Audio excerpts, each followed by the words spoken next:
Hey everybody, this is Ian O'Byrne. I am the current department editor for the Journal of Adolescent and Adult Literacy. This is a column in multi-literacies that we've been looking at the use of literacy and technology in education. In our latest column, we've been looking at coding and programming, specifically computational participation, computational thinking and participation, and what this could mean for the classroom. So I'm here with my two co-authors on the piece and really looking forward to learning more about what this means for our classroom. So I'm with Yasmin and Quinn. Do you want to introduce yourselves? Yasmin first, please. Sure. My name is Yasmin Kafai, and I'm a professor of learning sciences at the University of Pennsylvania Graduate School of Education. Very cool. Quinn. Yeah, and my name is Quinn Burke. I'm here at the College of Charleston with you, Ian, focusing on digital technologies in secondary and middle school classrooms. Glad to be here. Very cool. So to get us started, we were talking earlier about coding and programming. When we'll get into what is computational thinking and computational participation, but from the first perspective, as we get started, what is coding? What is programming? When you talk to teachers, when you talk to educators, and they ask you, well, I hear everybody's talking about coding. What is it? How do you describe it? I think on a most simple level, you can describe coding or programming as interacting with a computer. Now, we're used to kind of use a touchpad or a mouse to click and point. But there are actually other levels where you can tell more specifically on how you want to interact with the computer. And so that is just, a different form. Before the mouse and the touchpad came aboard, how people kind of told the computer what to do.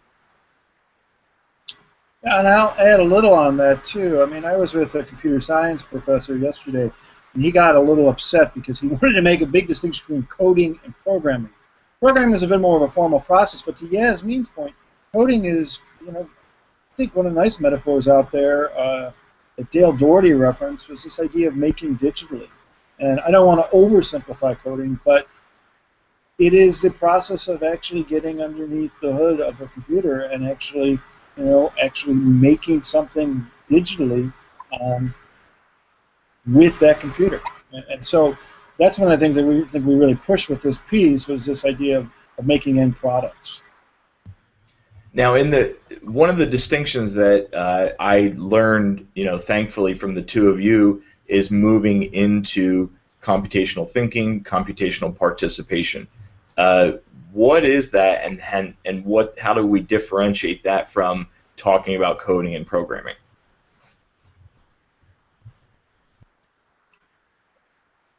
Everybody hears about computational thinking nowadays. It's a term which Jeanette Wing, a professor of computer science then at Carnegie Mellon, she is now at Microsoft,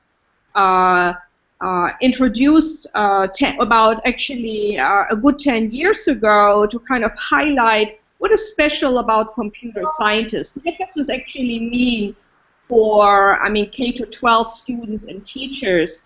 And it really, the way she describes it is kind of designing systems, solving problems, with kind of concepts and practices that are germane to computer science. And the most clearest way most of us outside of computer science think about this is about programming and coding. But it's not just programming and coding. It's really thinking on how the machine thinks and how you can harness this to create what Quinn referred to, kind of make digital application, make digital things.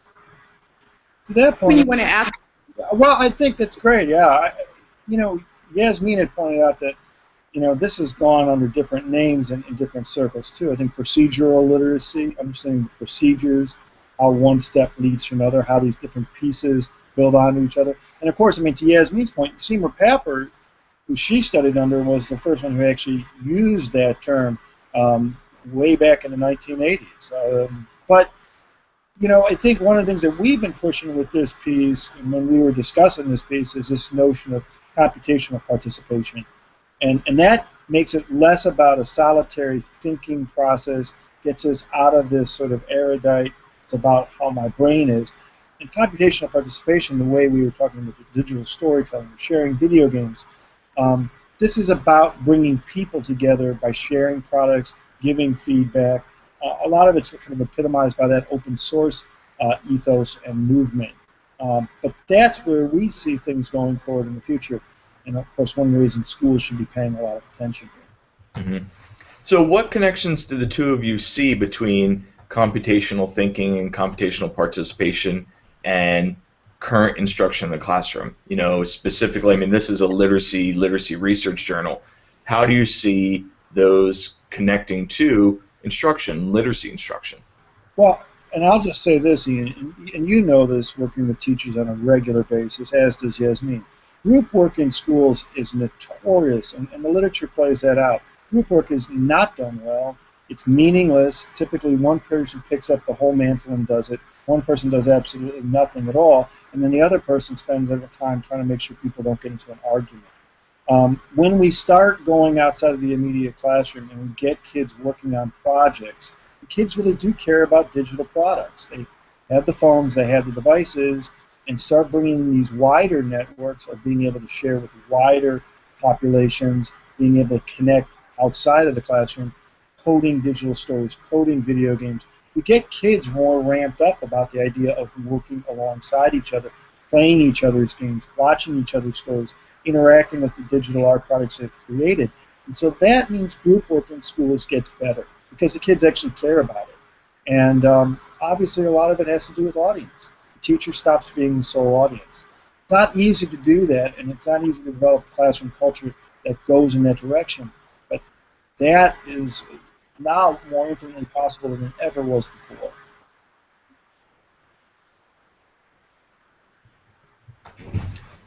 Yasmin, anything to add on to it? No, I think Quinn really captured, the social essence. We don't, see learning as just an individual activity, and so we also, by extension, shouldn't see coding or programming as a solitary activity. And unfortunately, in the term computational thinking, it seems to suggest that's just something which happens in your head, you do on your own. And often we see, the image of the solitary programmer in front of the screen. And I think by calling it computational participation, we really wanted to emphasize that this is a social act. Like any literacy learning, we know is something, when kids get introduced to reading, they learn it with their parents, they learn it from others, they learn it in interacting with books, they learn about talking about it, and coding is no different. Awesome. So Quinn talked a little bit about what happens, the good, the bad, and the ugly in our classrooms when students collaborate, and we've seen a lot of it. What challenges and opportunities exist as we bring this into our classroom? Like, what are some of the great things that can happen, but then what are some of the pitfalls or challenges that you've also seen or might exist?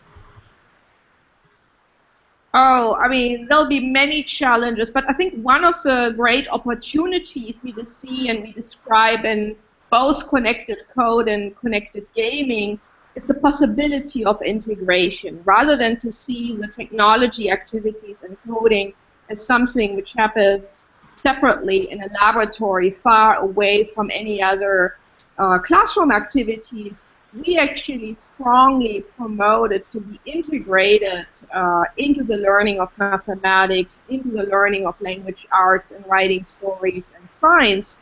And I think that is an appropriate place, especially in the elementary and middle school level, where there really isn't that much room to add yet another specific course.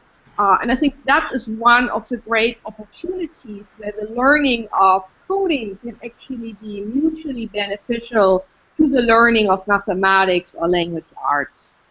And that's it. Really, I think that is exactly right.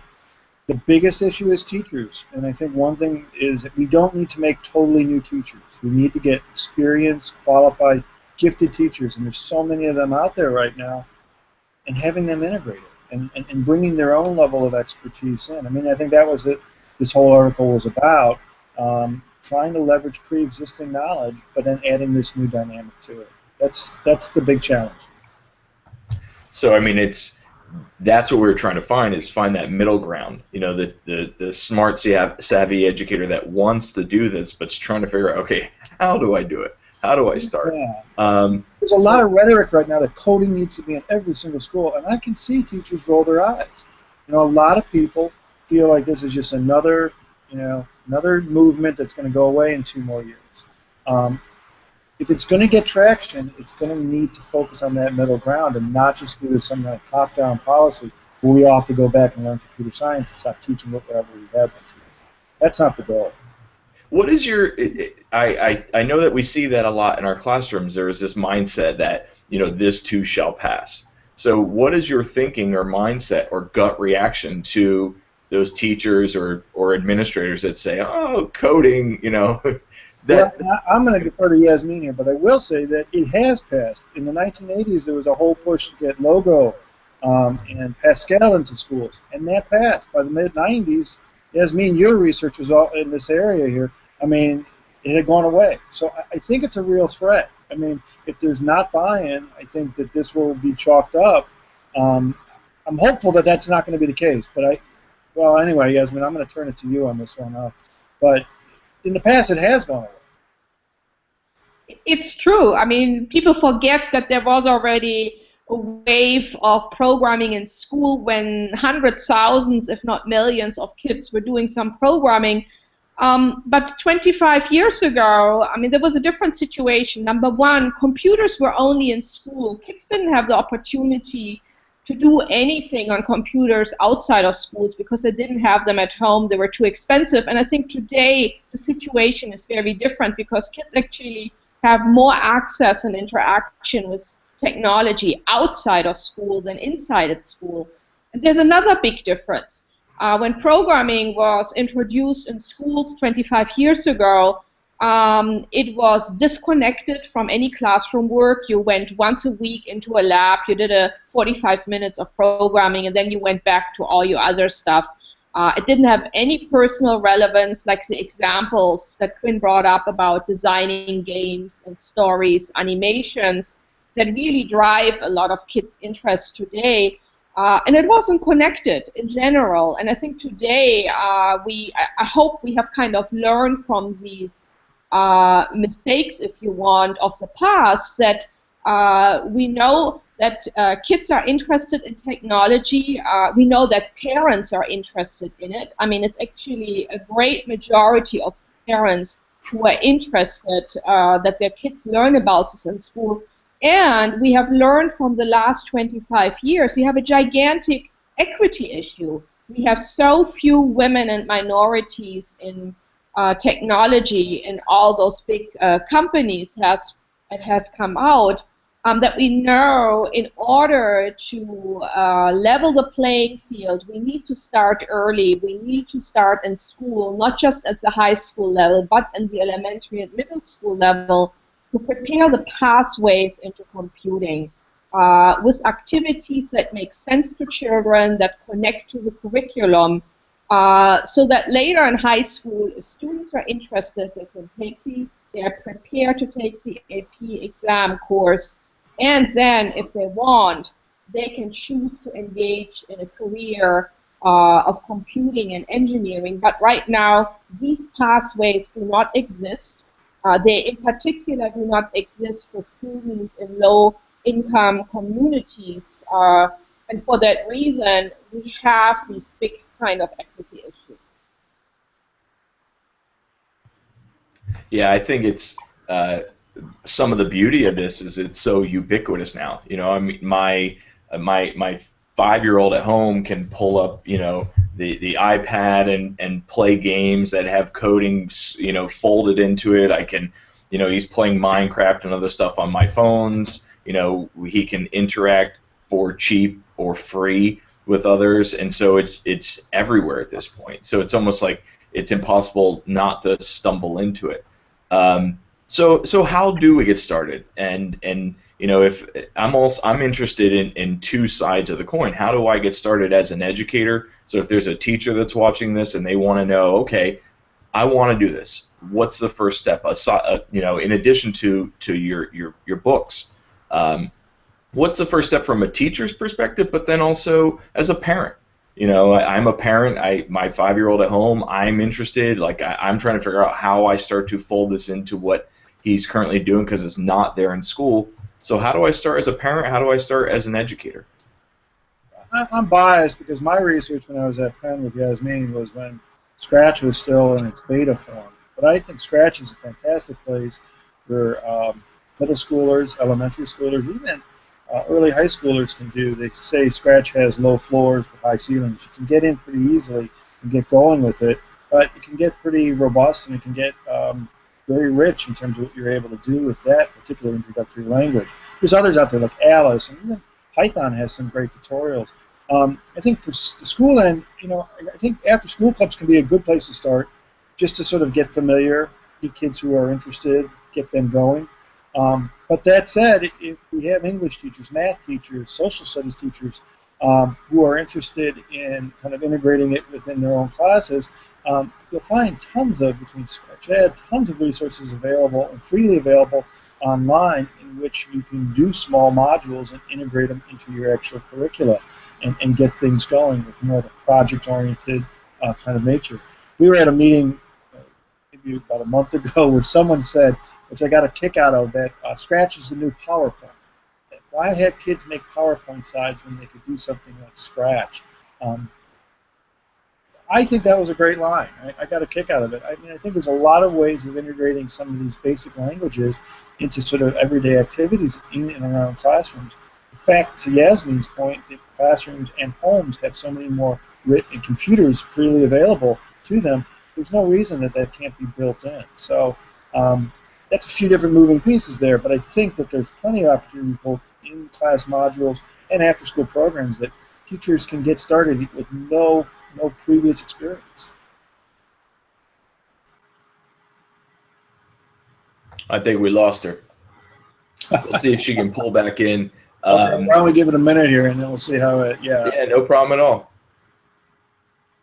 Yeah, it's always interesting because it's, from my own perspective, I'm trying to figure out, how and when do you start?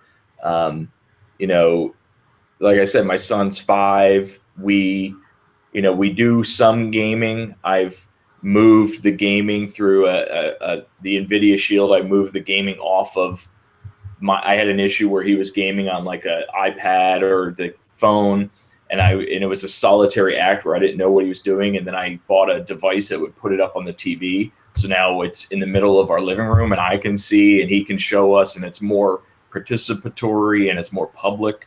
But then also, and I think there is a lot to be learned in gaming, and the research bears that out. But then I'm trying to figure out, okay, how do I leverage that into, starting to, either really going into Minecraft or bringing in, some of these games that will bring some of the hardcore coding and programming knowledge into that. It seems like a lot that, I was reading something about Scratch discussion posts, but then also Minecraft. And you get this whole discussion post, which can be good and bad because there's some discussion posts, obviously, you don't want your child at that point. But, that sometimes is where a lot of times people take it to the next level. Where they say, well, you got a background here. If you really want to move to the next level and you can do this kind of recursive kind of coding, you can get more robust, you can get movement quicker, you need to move over to this platform. And oftentimes that's what people do it. And that happens with coding too, with Stack Overflow. A lot of these coders who are out there right now making a living on this, they basically start off with one language. They do one small thing, maybe it's even HTML. But then they go on and they teach themselves, they take sample code from Stack Overflow and learn how to actually build themselves out and keep moving forward. So there is some kind of scrappy DIY element to all this too. Yeah. But schools can start, offering some basic introductory modules. As you know, when we were in school, we had no idea any of this stuff. At least I didn't. Any of this stuff existed. Well, the challenge is that it's almost, with younger learners, there is that debate about folding in technology, or how much do you fold it in. With my own son, once again, I want to fold in multiple literacies in what he does. So I know he lives in a literate environment because I am his father. And so we read and write a lot, and we have a lot of discussion, and we explore, but then I want to bring in more. Hey, Yasmin. Welcome back. Welcome back. I thought you got frustrated with the interview and said, this interview's over or something. I'm done with this guy.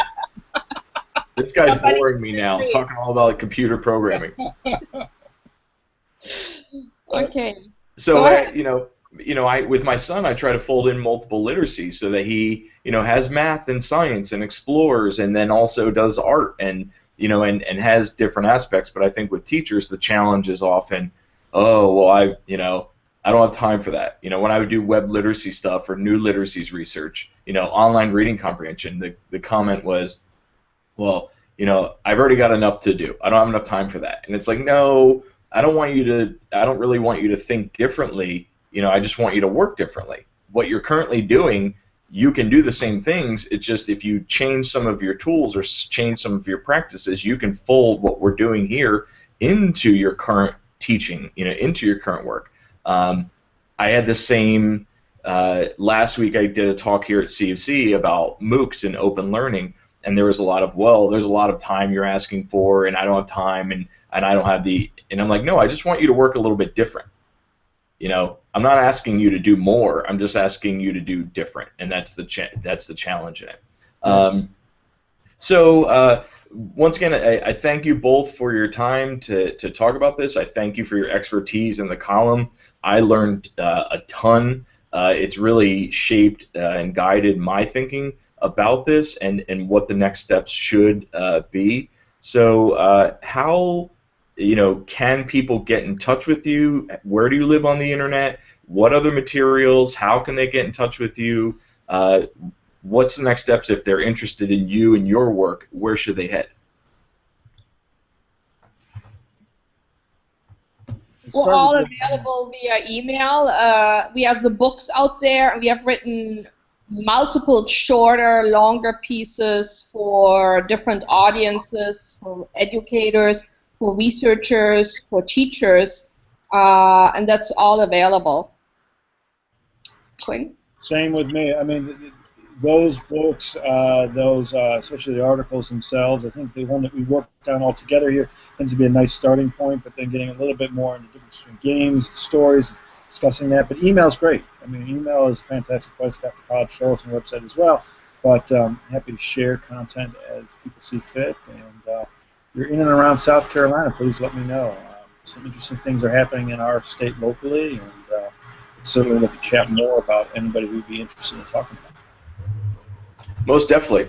So once again, this interview is a supplement, a multimodal supplement to the text, to the journal article. This is a way to expand upon. I think that we did a very good job teasing out this nuance and trying to make points and make it approachable for educators, but there's more to the story. And there's more things that we have to unpack and more things, as Quinn suggested, that we have to discuss. So hopefully you're watching these videos and listening to the podcast. This is a way to extend that and make it a little bit more approachable. Please respond. Please reach out. Please connect. If you have responses, if you have blog responses, you can send them on in to us. But please reach out, connect, and continue the discussion. And so with that, I'll end the broadcast.